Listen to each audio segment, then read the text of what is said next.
Yes sir नमस्कार. नमस्कार. तुमचं पूर्ण नाव आणि पत्ता सांगा. मी निलेश रामन पाटील, राहणार पाळे खुर्द, तालुका कळवण, जिल्हा नाशिक. जिल्हा नाशिक. सर आज आपण तुमच्या या कांदा पिकाच्या शेतामध्ये उभे आहोत, बरोबर? हो. सर ही लागवड कधीची आहे आपली? 15 डिसेंबर. 15 डिसेंबर. बरं.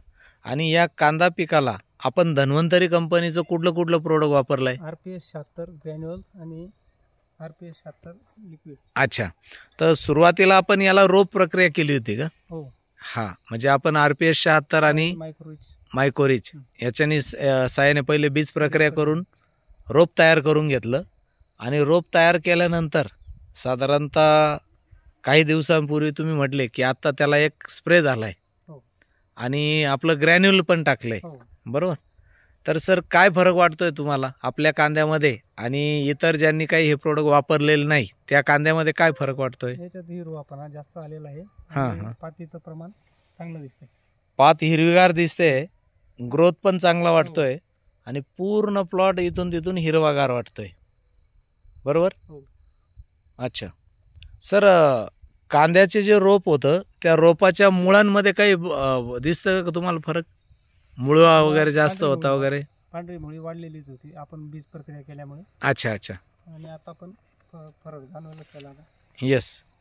म्हणजे अगोदर तुम्ही याच्या अगोदर टोमॅटोला वापरलं होतं? त्याच्यामुळे मी कांद्याला वापरायचा विचार घेतला. अच्छा. आणि म्हणून आपण हे कांद्याला त्याचा आत्ताशी एकच स्प्रे झालाय. बरं.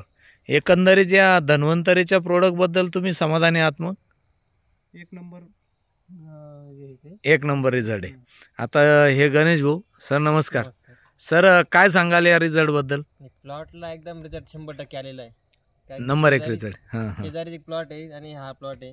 अच्छा. त्यात म्हणजे पातीच्या ग्रोथ मध्ये कलर मध्ये वेगवेगळा फरक आहे. अच्छा. मुळवा चांगला आहे. मुळवा पण चांगला आहे. म्हणजे आपल्या शेजारी सुद्धा बरेचसे प्लॉट आहे.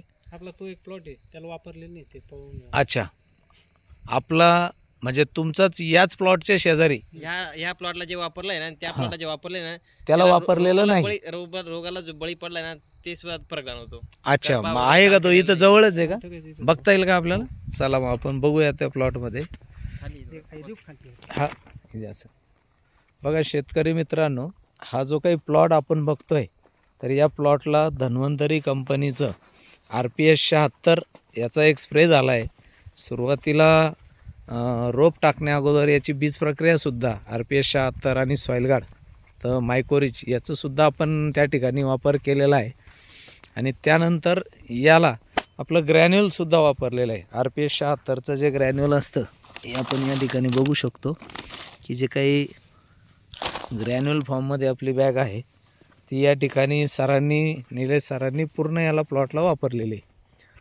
तर अजून एक प्लॉट असा आहे की ज्याला आपलं प्रोडक्ट वापरलेलं नाही.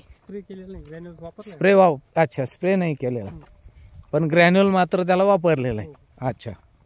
म्हणजे या ठिकाणी आपण लाईव्ह या ठिकाणी अच्छा. बरं. ग्रॅन्युल आत्ता लेट दिलंय का? बरं. हां.